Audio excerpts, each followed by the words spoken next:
Welcome to the Phil and Age Travel Podcast. Is it worth it? Oh, I love that intro. Okay, let's unpack this right out of the gate because Hmm. that is the exact opening line from the incredible travel guide we are deep diving into today. Yeah, it sets the tone perfectly for what we're about to do. Exactly. And our mission for this deep dive is, well, it's very clear. We are taking this extensive, honestly kind of borderline obsessive 11-segment budget brief about Kutaisi, Georgia. Right. And we are putting it under a massive microscope. We're not just skimming the highlights here. We are turning out the pockets of this destination. Which is exactly what you have to do with a place like this. Yeah, we're going to cover all 11 segments from this guide in exact order, leaving absolutely no price, no logistical detail, and, no hard truth behind. Because there are definitely some hard truths in this brief. Oh, totally. I mean, imagine landing in a city where a round-trip flight costs less than a tank of gas, where you can feast like absolute royalty for under $20, but where one wrong logistical move could leave you stranded in the pitch black at an abandoned, crumbling Soviet sanatorium. Yeah, that is the wild dichotomy we are exploring today. And, well, what's fascinating here is that we are looking at a city caught right on the razor's edge. How do you mean? Well, Kutaisi is on the absolute cusp of mass tourism. It's a place experiencing this profound, really jarring transition in real time. Right. And when you have a destination caught between its ancient, deeply rooted identity and the sudden tidal wave of modern globalized travel. Yeah, the budget airlines showing up. Exactly. It creates a very unique, very fleeting window for you as a traveler. You are essentially getting a backstage pass to a city before the curtain officially goes up and the set gets fully painted. I love that. And to really wrap our heads around how a city finds itself in that specific fleeting moment, we first need to look at the raw data. The economics of it all. Right. The actual economics that put a sleepy regional hub onto the map for the modern traveler. And the data we have here is just genuinely staggering. Let me throw a number at you. Get me. $73. Wow. Yeah. That is not a one-way bus ticket. That is a round-trip flight from Germany to Kutaisi on Wizz Air. It's almost unbelievable. It is. And if you are flying out of London, the cheapest return fares right now are sitting at $133. Which is still incredibly cheap for a return flight across Europe. Exactly. And once you actually touch down, the mid-range daily budget to live incredibly well sits somewhere between $65 and $85. Per day. That's fantastic. So we are talking about a city in the Bagrati region of western Georgia. Population is roughly 180,000. And it is rapidly becoming the single most disruptive force in budget travel today. But, we absolutely cannot look at those budget numbers in a vacuum. Right, because it's not just a cheap airport. Exactly. If you just look at the prices, you miss the profound historical weight of the ground you are actually walking on. This isn't just a budget hub built in the middle of nowhere. Not at all. Kutaisi is one of the oldest continuously inhabited cities in the entire world. Yeah, the brief mentions it's the destination of Jason and the Argonauts. Yes. When they were searching for the Golden Fleece in Greek mythology, this is the literal mythological destination they were sailing to. That is so cool. And by the 11th century, it was the booming capital of the unified kingdom of Georgia. And you can see that legacy physically dominating the skyline today. You're talking about the cathedral, right? Yeah, the Bagrati Cathedral. It's this stunning 11th century masterpiece, totally a UNESCO World Heritage Site, and it just watches over the entire city from a hilltop. So you are flying into ancient history on a budget airline. Exactly. That's the tension. And here's where it gets really interesting for me. I was thinking about this, and finding Kutaisi right now is it's like walking into a dusty, chaotic thrift store. Okay, I see where you're going with this. Right. And you're digging through the racks, and you find a pristine, high-end, bespoke designer jacket. Oh, nice. But you find it just moments before the vintage resellers discover the shop and mark everything up by 500%. Yes, that is exactly it. It's rare, the quality is undeniably authentic, it is incredibly cheap, but, and this is a big but, it requires a bit of digging. Yeah, you have to work for it. You have to brush off some dust because it is definitely not perfectly pressed and presented on a mannequin in a glowing storefront yet. That analogy perfectly captures the tension. And the reason this metaphorical thrift store is suddenly getting trampled by foot traffic comes down to, well, the brutal, fascinating realities of aviation economics. The Wizz Air effect. Exactly. Low-cost carriers like Wizz Air and Ryanair, they don't choose secondary airports like Kutaisi International or KUT by accident. Right, it's a very calculated move. highly calculated. They deliberately target them because the landing fees, the gate taxes, the operational costs, they are a fraction of what they would pay in a polished capital city like Tbilisi. Makes sense. Keep the overhead low. But here is the catch.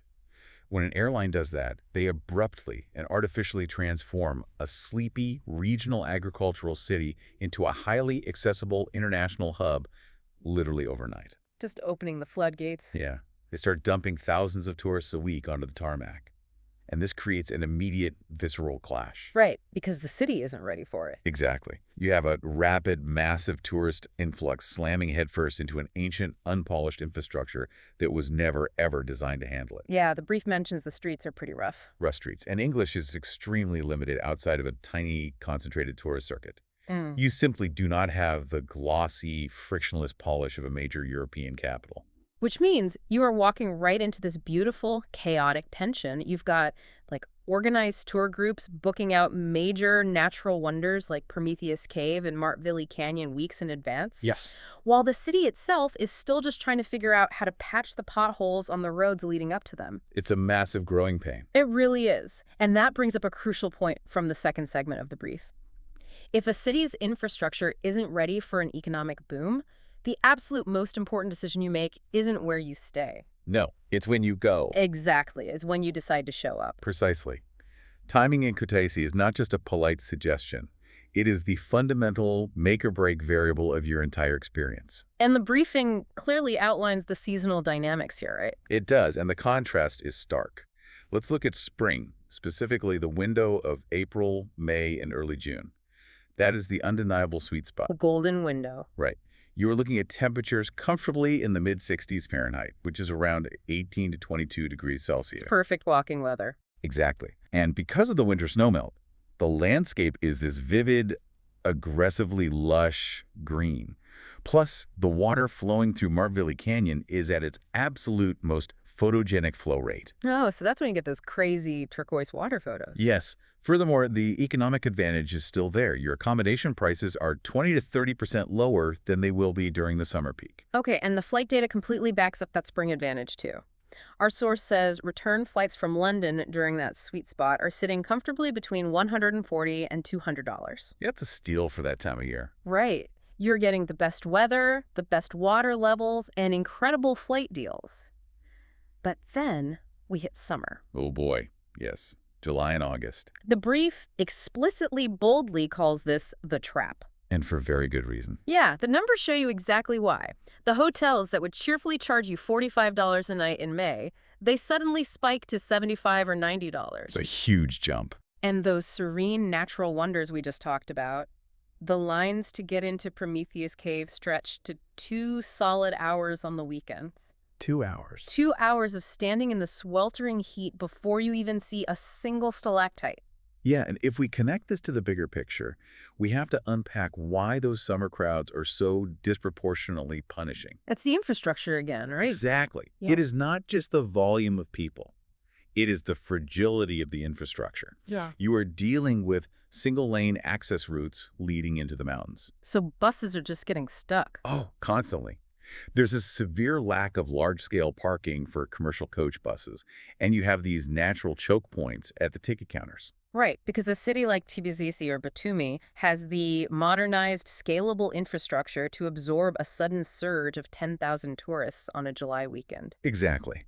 But the natural sites surrounding Kutaisi genuinely cannot. The friction isn't linear here. It becomes exponential. The whole system just buckles. Okay, I have to push back a little here, though. Let me play devil's advocate for a second. Okay, go for it.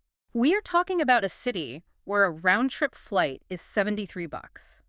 If Kutaisi is truly the ultimate budget capital of the region, does an extra $30 a night for a hotel in August really matter that much? I see what you're saying. Like, are we overstating this trap? Because for someone flying in from London or New York, an extra $30 a night is like the price of a couple of coffees. Why is it such a deal breaker? I'm really glad you brought that up, actually, because it forces us to look at the cascading effect of seasonal inflation.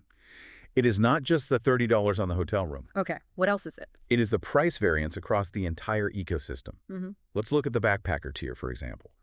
Budget dorm beds swing from a totally reasonable $8 to $12 in the shoulder season all the way up to $18 to $25 in the peak of summer. Oh, wow. So that's more than a 100% increase. Yes, for the exact same mattress. Furthermore, guided canyon tours jump from $25 to $35 in the spring, up to $45 to $55 in the peak season. Ah, I see. Because the demand is just so high. Exactly.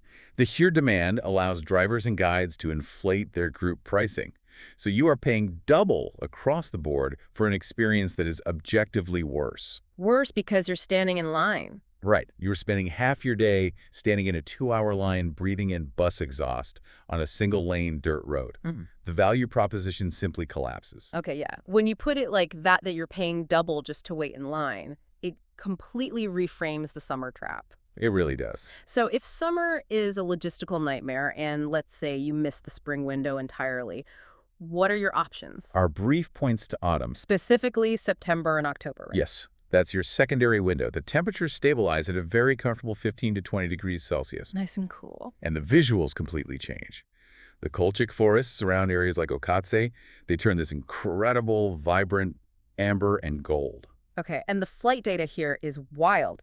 Let's say you are in London. A one-way ticket to Kutaisi in October can drop to $53. 53. It's crazy. $53 to fly across an entire continent? It is arguably the single best month for raw value. And, it's important to note that it isn't just European travelers who need to strategize around these shoulder seasons. Oh, right, the long-haul folks. Yeah. If you are flying long haul, say from Australia or New Zealand, a standard Sydney to Kutaisi route is going to involve at least one major layover, usually somewhere in the Middle East. And what's the cost on that? Total fares run around $851 return. Wow, okay. But by locking in a September or October trip, you are shaving meaningful, significant money off your overarching flight costs compared to competing for seats in the peak of August. That makes total sense. And just for the sake of completeness, because the brief covers all of it, the winter months, so November through March, are noted as being generally manageable. Manageable but cold. Right. Cold, gray weather. And a lot of the smaller family-run attractions severely reduce their hours. You have to keep that in mind. Definitely. So, let's put you in the scene. You've been smart. You picked the right month, hopefully October. Yep. You locked in that unbelievably cheap $53 flight. You pack your bags, and you finally touch down in Georgia. What is that very first hour like? Because the brief spends a lot of time dissecting the psychology of the arrival in segment 3. It really does. And the first impression is entirely defined by scale, or rather, the lack of it. Right. You land at Kutaisi International Airport, Yeah. and it is strikingly tiny. It feels somewhat reminiscent of a regional European airport from like the late 1990s. Really? That's small? Yes. You step off the plane, and there's one terminal building. Inside, there's one baggage carousel. Oh, wow. One carousel for the whole airport. Yeah. You walk outside, and there's exactly one taxi rank. There's no sprawling transit hub. There's no automated light rail whisking you into the city center. And the briefing is very clear that if you haven't aggressively planned ahead, this exact spot, the curb outside the terminal, is where the friction begins. It absolutely is. So, the airport is about 20 kilometers away from central Kutaisi. The official taxi rank outside the terminal, they are going to confidently quote you $15 to $20 for the ride into town. Which you should not pay. Right. You absolutely must negotiate that down. The actual reasonable going rate is $12 to $15. It's a small difference, but it's the principle. Now, if you are a hardline backpacker, there is a minibus option, the local marshrutka. And that is incredibly cheap. We're talking just $1.50 to $2 per person. But there's a huge catch with the marshrutkas. Yeah, the departure times are completely irregular. They essentially leave when they are full. Whenever that might be. Right. And luggage space is basically non-existent. You are literally riding with your backpack sitting on your lap for 20 kilometers. And this raises a really important question about the traveler's mindset and adaptability, because the lack of an automated, seamless transit system from the airport is the first real filter. It tests you immediately. Exactly. You aren't tapping a sleek, contactless card on a subway turnstile. You are standing on the pavement, calculating currency conversions in your head, and negotiating with a driver who might speak 4 words of English. Or you are squeezing yourself into a crowded marshrutka. Right. It sets the tone for the entire trip. It demands agency from you. And for families wrestling with luggage and tired kids, the mandate in the brief is definitive. Pay the $12 to $15 for the taxi. Do not attempt the marshrutka. Do not attempt it. Just get the cab. And once you are actually in that taxi, headed toward the city, the sensory overload truly kicks in. The scenery is something else. It sounds amazing. The brief says you are driving through these vast, flat, seemingly endless stretches of agricultural land, and then suddenly the landscape shifts. The valley opens up. Yeah, the Rioni River Valley opens up, and Kutaisi is just hugging the banks, spilling down the hillsides. You pull into the old town, and it is this maze of narrow, winding cobblestones. And the architecture is such a clash. Totally. You've got these brutalist, crumbling, Soviet-era apartment blocks sitting right next to incredibly ornate but also crumbling 19th century merchant houses with carved wooden balconies. It's a visual overload. It is. You look out the window and you can spot vendors selling church kela. That's that traditional Georgian candy made of walnuts thickly coated in dried grape juice. Hanging on strings like colorful candles, right? Exactly. And they cost 50 cents. 50 cents. And the olfactory experience, the smells of the city, are just as striking and unpolished as the visuals. The brief goes into a lot of detail on this. It does. The notes mentioned the distinct, pervasive smells of fresh bread baking in basement ovens, the sharp scent of wood smoke, and the damp, earthy smell of the river water. It just sounds so atmospheric. It really is. You also have stray dogs wandering the loud, chaotic streets, though it's important to note they are almost universally tagged, vaccinated, and docile. Oh, that's good to know. Yeah.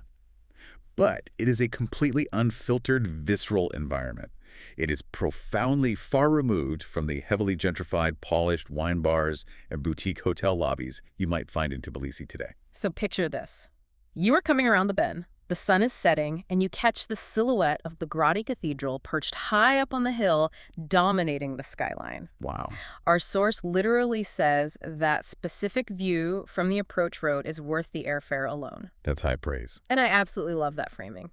So you've survived the negotiation, you've taken in this intense, beautiful, slightly crumbling city, and your taxi finally pulls up to your accommodation. Segment 4. Yes, segment 4. Where are you actually dropping your bags? Because the tier breakdown here is fascinating. The accommodation market in Kutaisi is broken down into 4 distinct tiers. And the fundamental overarching takeaway is that every single tier dramatically over-delivers on value compared to almost anywhere else in Western Europe or the Middle East. The arbitrage here is just exceptional. Let's start at the foundation, the budget backpacker tier. You were looking at hostel dorms, places specifically called out like Kutaisi Hostel on the Central Boulevard or the little independent spots tucked around Kolchi Square. The nightly rate, $8 to $15 a night. Which is already great.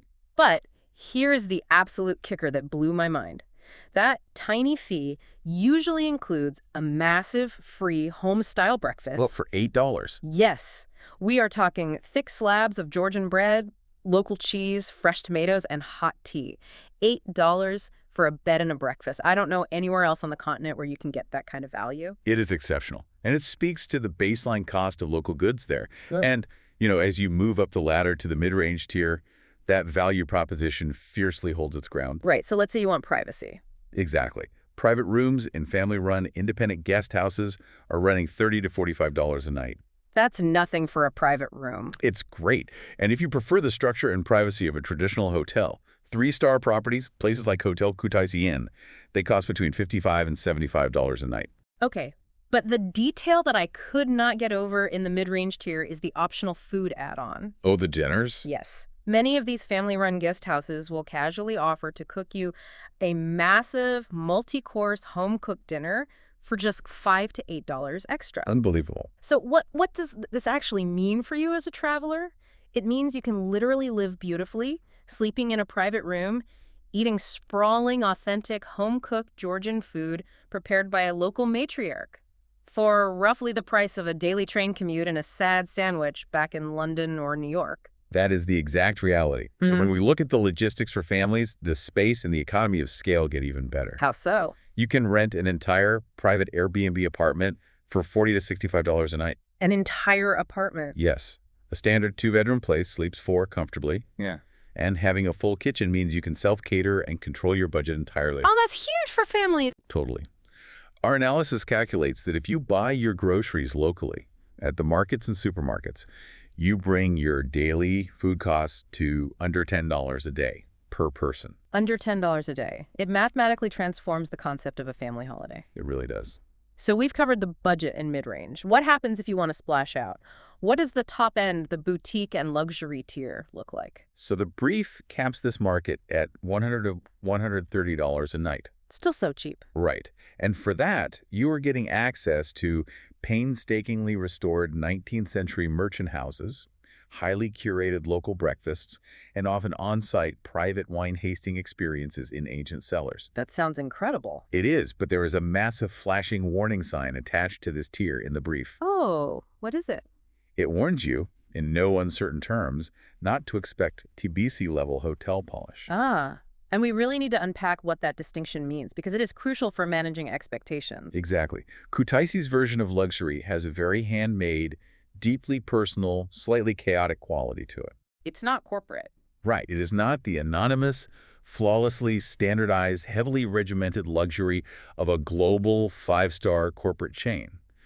You aren't going to have a 24-hour concierge ready to magically secure a last-minute dinner reservation. Or a fleet of bellhops carrying your bags. Exactly. You are paying for immense character, deep historical roots, and incredibly warm, though sometimes unpolished and overbearing hospitality. So if you align your expectations with that reality... Yeah, that your host might invite you to drink homemade wine rather than iron your shirts.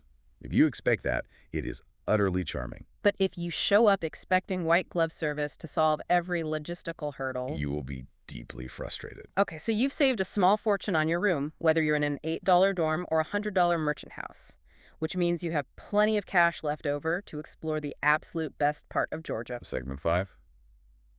The food. The food. Our source boldly states that Georgian food is the single best argument for visiting the country that anyone could possibly make. And the specific numbers we have here are mouth-watering. Let's dig into the culinary scene. Let's start with the regional heavyweights. Kutaisi is the vibrant heart of the Emirati region, which means Emiratian khachapuri is the undisputed local staple. Oh, khachapuri. I've seen videos of this. It's the cheese bread, right? It is essentially a Georgian cheese bread, yes. But the Emiratian variant is a flatter, circular, intensely cheesy, doughy disc. It's actually quite different from the famous boat-shaped Algerian version with the egg on top that you see all over Instagram. Okay, got it. And what does a portion of that cost? For a piping hot, freshly baked portion, $1.50 to $2.50. So good. I know. And then you have the legendary kinkali. Oh, yes. These are those beautiful, intricately twisted, plump dumplings, usually filled with aggressively spiced meat, broth, or sometimes mushrooms and cheese. And the price on those? They run 30 to 50 cents each. 30 cents. 30 to 50 cents. Now, there's an art to eating these, right? You don't just stab them with a fork. Definitely not. That's a rookie mistake. Yeah.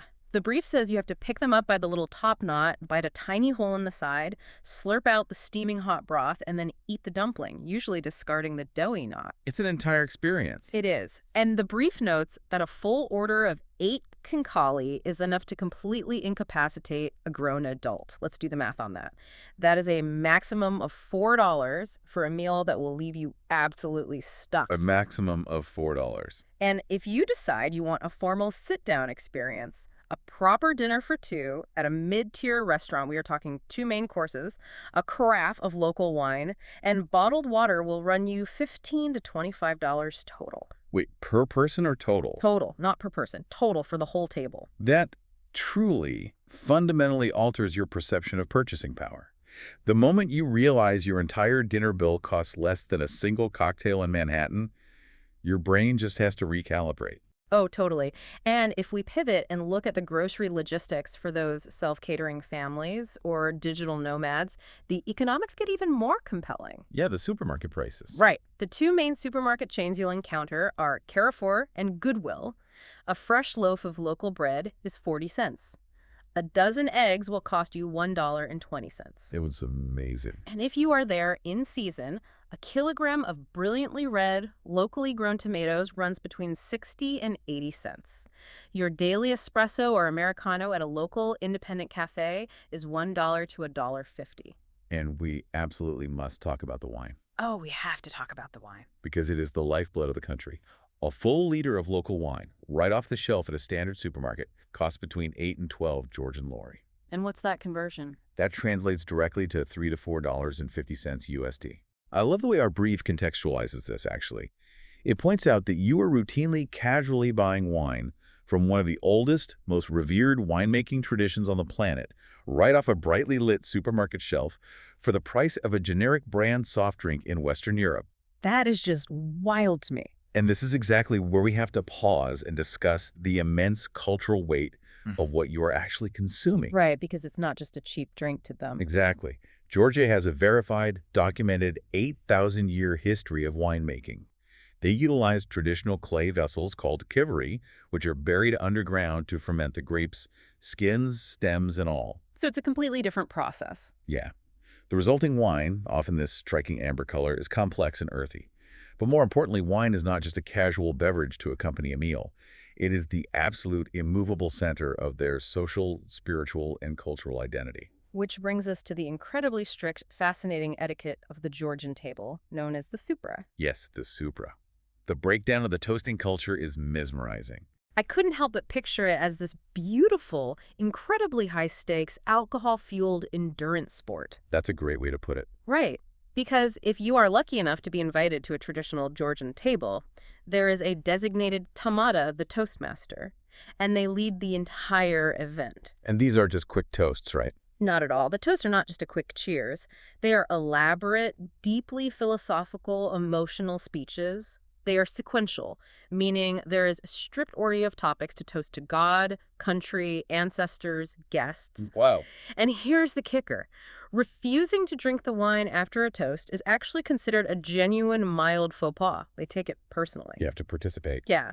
And just to dial up the intensity, they will invariably bring out the cha-cha. Oh, the cha-cha. Cha-cha is the local clear grape brandy, often homemade, that hits roughly 50 to 60% alcohol by volume. The psychology of the table is just intense. Mm. The tamada applies a very subtle but firm social pressure. So what do you do if you can't drink that much? The brief strongly advises that accepting a small amount of the cha-cha, even if it is just symbolically raising the glass to your lips, is the culturally correct move. Yeah. It demonstrates respect for their heritage. Okay, just a sip. Right. And on the purely practical side of dining etiquette, we should mention tipping. Right. How does that work there? While tipping is not strictly mandatory in the way it is in North America, leaving a 10% tip at sit-down restaurants is deeply appreciated and is rapidly becoming the standard expectation. Hospitality is seen as a sacred duty in Georgia, and participating in that transaction correctly enriches your experience tenfold. Okay, so we have listed a massive amount of microtransactions here in segment 6. 50-cent dumplings, $4 liters of wine, $8 hostel beds. Let's bowl back and look at the big picture. Yes, let's zoom out and look at the actual, undeniable daily burn rate. Our guide breaks down the daily out-of-pocket budget across multiple demographics, and the final math is staggering. Let's start with the low-budget backpacker. The total daily expenditure is calculated between $28 and $40 a day. For everything. For everything. Yeah. That includes your $10 dorm bed, 2 substantial local meals for a combined $8 to $10, an attraction entry fee, or a contribution to a shared tour for $6 to $8, local transit squeezing onto a marshrutka for $2 to $3, and a few dollars left over for daily coffee and snacks. That is just wow. As our analysis explicitly notes, this is genuine, unrestricted backpacker living at a level of comfort and caloric intake that would easily cost 3 times as much in heavily trodden backpacker circuits like Croatia, Portugal, or the Greek islands. Yeah, try living on $40 a day in Mykonos. Good luck. Exactly. Then you move the economic ladder to the mid-range traveler, $65 to $90 a day. What does $90 get you in Kutaisi? A lot. It gets you a beautiful private guest house room with a sprawling breakfast for $40 to $55. It gives you $15 to $20 total for your restaurant meals. It allocates $25 to $35 for a fully guided canyon or cave tour. Okay, so you're doing the tours. It leaves $4 to $6 for evening wine and an $8 to $12 allowance for taxis, so you don't even have to wait for the bus. You are compromising on absolutely nothing core to the Georgian experience, and you are still under $100 a day. And even at the absolute high end, the luxury budget completely caps out between $130 and $180 a day. That's the cap. That's the cap. We are talking about booking a premier boutique hotel for $110 to $130. You are hiring a private, dedicated driver for an entire canyon circuit for $60 to $80, and if you're traveling as a couple, you are splitting that, making it only $30 to $40 each. Unbelievable. Add $30 to $40 for a high-end restaurant with a curated regional wine pairing, and maybe a private exclusive winery visit for $25 to $40. Think about the reality of those numbers. Even at the absolute untouchable top end of the market in Kutaisi, where you are hiring private drivers and sleeping in restored mansions, you are spending less than you would on a strictly, aggressively mid-range average day in Paris or London. Easily. And for a family of 4, the weekly total is what really makes you stop, look at your bank account, and reevaluate your life choices. Let's hear the family math. An apartment rental is $50 to $60 a night, making it $350 to $420 for 7 nights. Okay. Self-catering groceries are $10 to $15 a day, so $70 to $105 for the entire week. Add in 4 sit-down restaurant dinners at $18 to $25 each, which is $72 to $100 total. Still tracking. A private driver for a day trip at $60 to $80, and attraction entry fees of $40 to $60 total. The all-in comprehensive weekly spend for a family of 4, excluding their flights, is approximately $600 to $800. It is exactly the kind of undeniable math that makes a working family fundamentally reconsider where they book their summer holidays. Absolutely. But perhaps the numbers that most acutely define the modern, shifting travel economy are the digital nomad statistics. Oh, this part was wild. Kutaisi currently has a cost of living index of 33.1. To put that into perspective, that means it is statistically 67% cheaper than living in New York City. 67%? A highly comfortable remote work lifestyle, which includes renting a private, furnished one-bedroom apartment right in the city center for $254 a month. Wait, $254 a month for rent? Yes, relying on the fast, widely available, and free internet in co-working cafes and guest houses, and eating out regularly at local spots, it all comes to an all-in total of $380 to $500 per month. I am still absolutely blown away by those digital nomad numbers. Are we seriously saying $500 a month for everything? Rent, food, utilities, internet, entertainment? How is that even structurally possible? To understand how it's possible, you have to put these micro numbers into a much broader global macroeconomic context. We are currently seeing a profound, deeply felt cost of living crisis spreading across much of the Western world. Housing crises, inflation on basic groceries. Right, everyone is feeling it. What Kutaisi offers is genuine, deeply rooted economic value that simply does not exist in Western Europe or North America anymore. The local wages are low, the agricultural supply chain is highly localized, and real estate hasn't been completely financialized yet. So it hasn't been bought up by corporations? Exactly. It's a massive arbitrage opportunity for remote workers earning Western salaries, but it's also a vital sanctuary for traditional travelers who have simply been priced out of historical destinations like Italy or Spain. But wait, this spreadsheet perfection, these incredibly low numbers, they come with a catch, and it's a big one. Here we go, segment 7. Yeah. We are moving into the section of the brief that explicitly points out 3 specific named logistics traps that routinely and ruthlessly ruin trips for the unprepared. Trap number 1 is called the canyon access illusion. The underlying mechanism of this trap is a direct result of how we consume travel media today, primarily social media. Right, the Instagram effect. Exactly. Travelers sit at home, they see these pristine, highly edited Instagram reels of Martvili Canyon's turquoise waters and Prometheus Cave's massive caverns, and they assume these sites are right in Kutaisi. They just think you can walk there or take a quick bus. They assume they are as easily accessible by a cheap, frequent public bus as attractions are in a capital like Tbilisi. But the geographic reality is starkly different. Yeah, how far are they, actually? Martvili is 70 kilometers away. Prometheus Cave is 25 kilometers away near a completely different town called Skultubo. Yeah. And there's absolutely no reliable, direct public transport network connecting them for tourists. The brief paints a grim picture of this. It says if you try to stubbornly rely on the local marshrutkes to save money, you will find they run infrequently, they require a confusing connection through industrial towns like Hamtradia or Skultubo to even get close to the cave. That's a mess. And the route to Martvili actually changes depending on the day of the week. Oh, wow. Yeah. People end up losing half their day sweating at rural bus stops or arriving right as the ticket office closes. So what is the actual fix? The fix is you bite the bullet and book a private driver. You arrange it through your guest house host or an app like Get Your Guide, and you should expect to pay $55 to $75 for a driver for the entire day. Which honestly isn't even that much. Especially if you split that across 2 or 3 people, it is only $18 to $25 per person. Exactly. And paying that $18 to $25 completely removes the logistical nightmare. It buys you air conditioning, and it remains dramatically cheaper than a comparable European excursion. Totally. Now, trap number 2 is just as insidious, and it preys on a very specific type of traveler. Oh, the Skoltubo Soviet spa mistake. Yes. So Skoltubo is that town 12 kilometers from Kutaisi. Budget travel blogs and urban explorers, they love to relentlessly recommend the abandoned Soviet-era spa sanatoriums there. You have undoubtedly seen the photos of these. Yeah, these dramatically cheap, faded grand ballrooms, peeling plaster ceilings, incredible, imposing Soviet modernist architecture slowly being reclaimed by nature. And some of these places actively operate as ultra-budget hotels, costing as little as $5 to $8 a night. It sounds incredibly romantic, right? Like a gritty photographer's dream. But the reality is a visceral nightmare. Imagine it. You book a room, you arrive, and the brief lists the reality. It's bleak. Inconsistent or entirely non-existent hot water. Zero English spoken by the caretakers. Almost no viable food options outside the crumbling properties. And critically, Absolutely no transport back to the safety and light of Kutaisi after 8 p.m. unless you have your own rental car. so you are physically stranded in the dark in a massive, decaying building. And several of these places are in active, dangerous disrepair. So the fix is remarkably simple.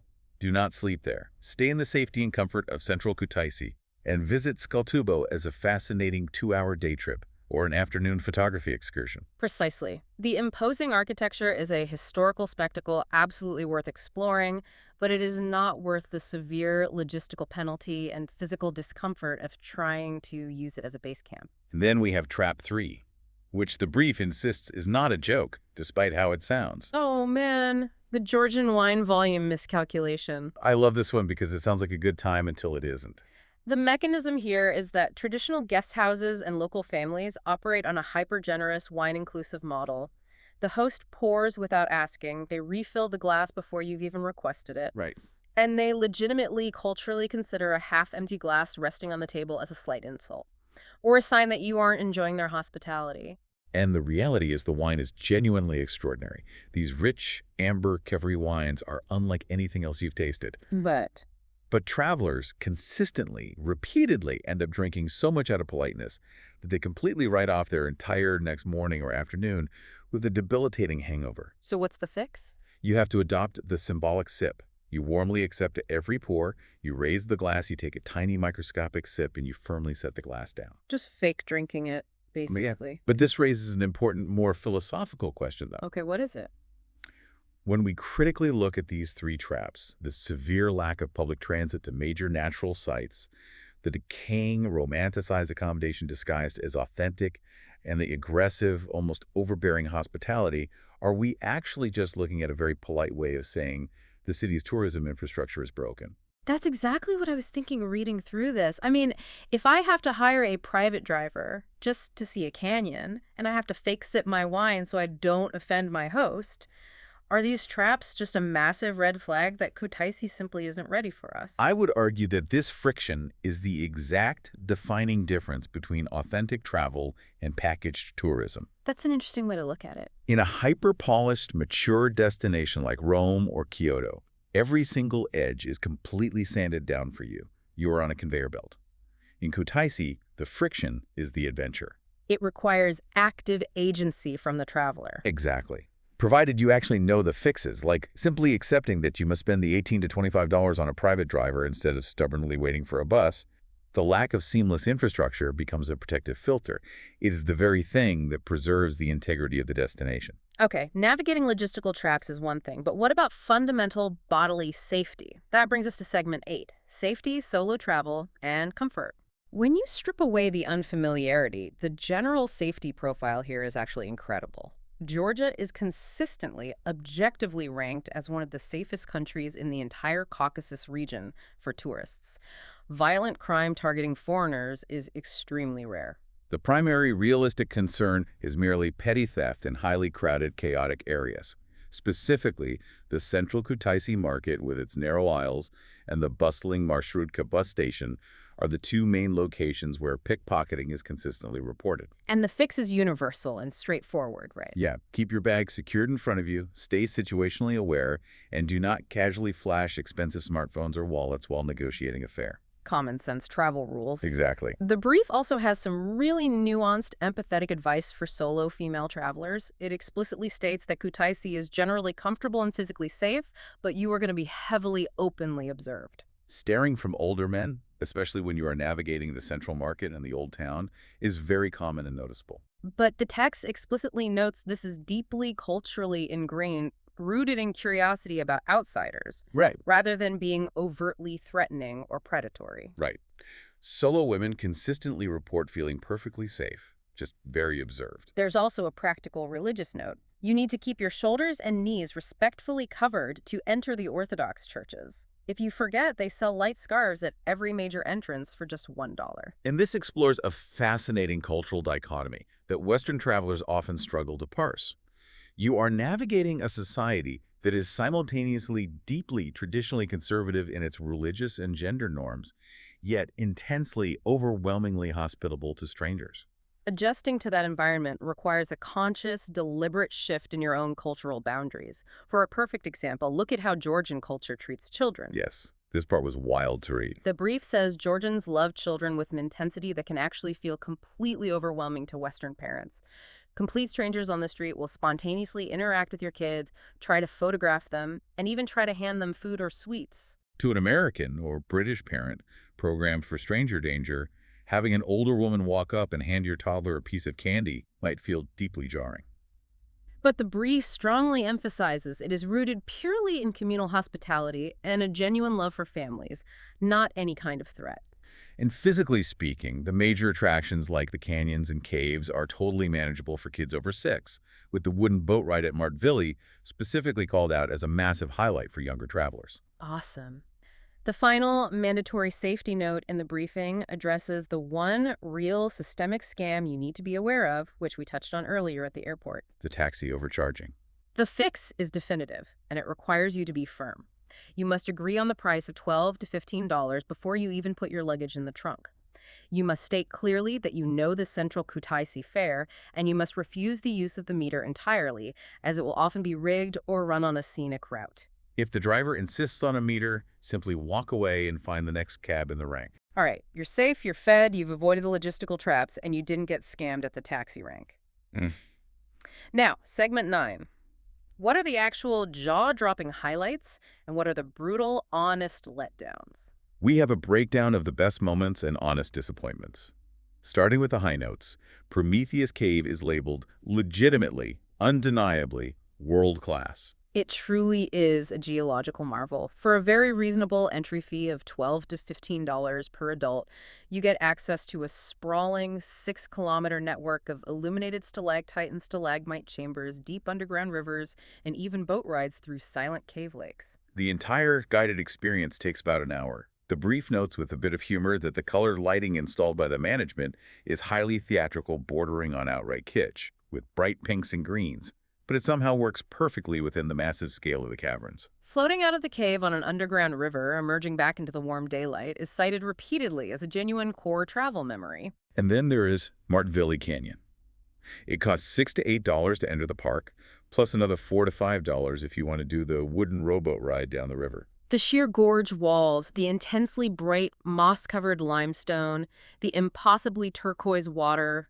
The analysis says this is one of those rare cases where the physical reality actually matches the heavily saturated, edited photographs you see online. But the critical caveat, you have to go before 10 a.m. You must beat the massive tour bus convoys that arrive from Tbilisi, otherwise the serenity is completely shattered. Finally, Bagrati Cathedral. It is completely free to enter. You budget about an hour there, taking in the intricate 11th century stonework and the panoramic views of the Rioni River Valley below, usually without the crushing crowds you find at the natural sites. But we must also address the honest disappointments, which is precisely where this brief really earns its credibility. It doesn't just sell the dream. No, it's very honest. The city center itself, once you walk down from the pristine Cathedral Hill, is described as fundamentally scruffy.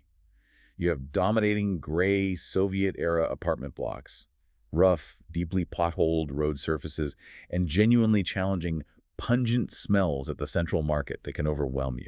Furthermore, the limited English signage means you absolutely must rely on downloaded offline maps and a deep reservoir of patience.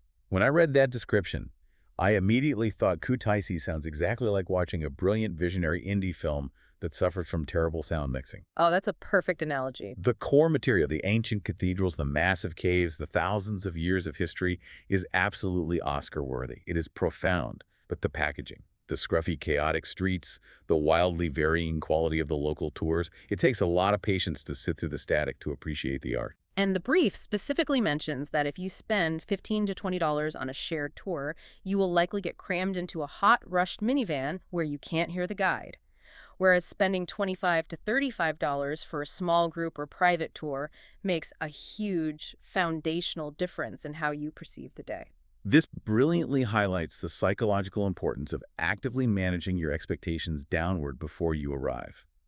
If you book a flight to Kutaisi expecting the gentrified, impeccably polished, highly curated aesthetic of Tbilisi's Old Town, you're going to be instantly deeply disappointed. The friction will annoy you. But if you mentally prepare for the rough edges, if you accept the scruffiness as part of the historical texture, the city reveals itself as deeply charming and incredibly welcoming.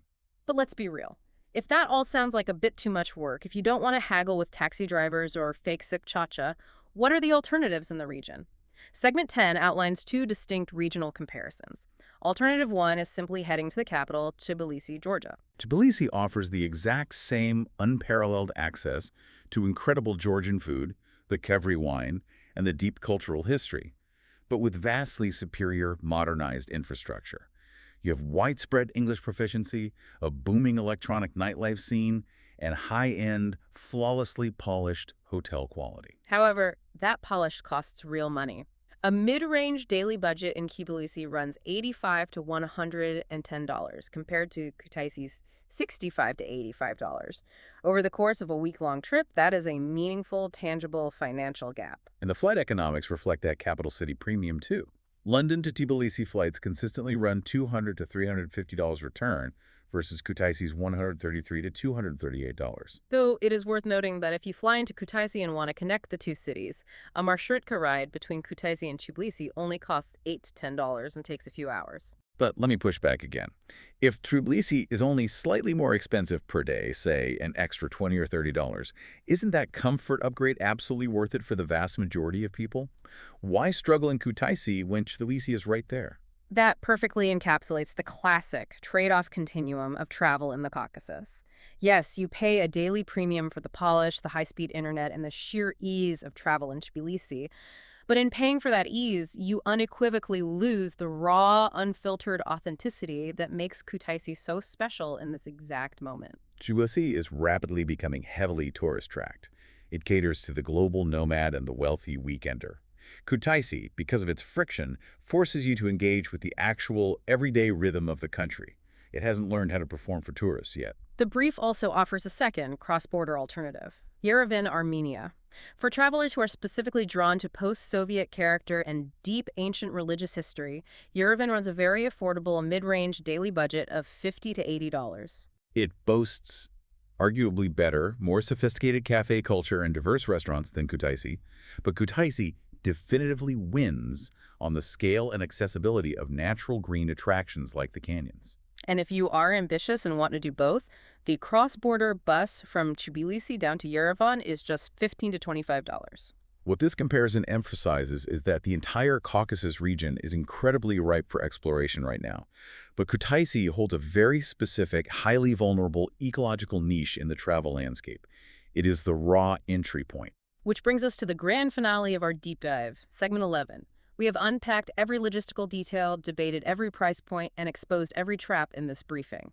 It is time for the final, definitive matrix, the is it worth it? Verdicts broken down by traveler type. Let's run through the conclusions. Expert, tell me about the backpacker. Is Kutaisi worth it? The verdict is an unequivocal yes. In fact, it is one of the strongest backpacker verdicts the analysis has ever delivered. When you factor in a burn rate of $28 to $40 a day all in, the free, hearty hostel breakfasts, filling up on 50-cent Kinkali dumplings, and accessing major world-class natural wonders for under $20 combined entry. Kutaisi is exactly the kind of legendary destination backpackers will be bragging about discovering for years to come. What about the mid-range traveler, the couple with a little more cash but a week of vacation? It is a very strong yes, but with necessary caveats. At $65 to $90 a day, eating $12 to $18 multi-course dinners, the financial value is undeniable. However, this traveler must have logistical tolerance. You have to willingly pre-plan your canyon transport, you have to calmly deal with limited English, and you must accept that you won't find a concierge to seamlessly hold your hand. Let's talk about the family of four. This is a qualified yes. The overarching budget of $600 to $800 a week, excluding flights, is incredible for a family. But it is absolutely not a plug-and-play, all-inclusive resort vacation. You need the budget flexibility to hire a private driver to avoid transit meltdowns. And because of the physical, rugged terrain of the caves and canyons, it is really best suited for families with kids aged 7 and up. And what about the luxury traveler? The one looking for five-star perfection? The verdict here is a conditional no. With the absolute top-tier prices naturally capping at $130 to $150 a night, you simply cannot buy polished international five-star service or Michelin-style fine dining because the infrastructure for it doesn't exist there yet. Yeah. If luxury to you means exclusive, private, uncrowded access to ancient history and boutique wine, it works.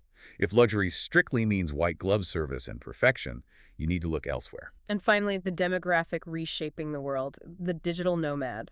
A firm, enthusiastic yes. Living comfortably for $380 to $500 a month, all in, securing private, central apartments for $165 to $254 a month. It offers incredible economic leverage, great creative solitude, and reliable internet. The only downside is that you will be building your own social community from scratch, since the established nomad scene is still very, very small compared to Tbilisi. I just have to pause and rapid-fire summarize the sheer gravity of these final verdicts. It is incredibly statistically rare for a single small regional destination to score so highly and favorably for both a broke gap-year backpacker living on $30 a day and an employed remote tech worker looking to sign a lease. It really is. Kutaisi hits this unbelievable, mathematically beautiful sweet spot of being dirt cheap, but culturally, historically, and gastronomically rich. And that reality connects perfectly back to our opening thesis. Kutaisi is a fleeting phenomenon.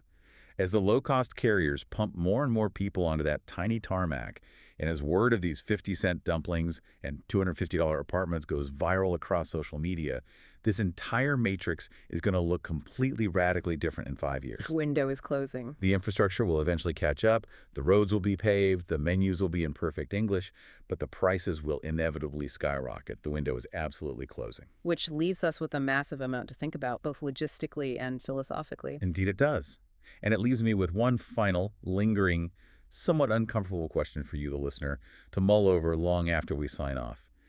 In our relentless modern quest to find and popularize these perfectly authentic, perfectly budget destinations, are we inherently, unavoidably destroying the exact qualities that make them so magical in the first place? That is a great question. Because once Kutaisi inevitably builds the wide roads, the massive coach parks, and the polished hotel infrastructure that everyone seems to demand, it simply won't be a $75 a day city anymore. The friction is what keeps it real. If this gave you the honest verdict you needed, follow the show. New episodes drop every day. That is the honest verdict from Phil and H.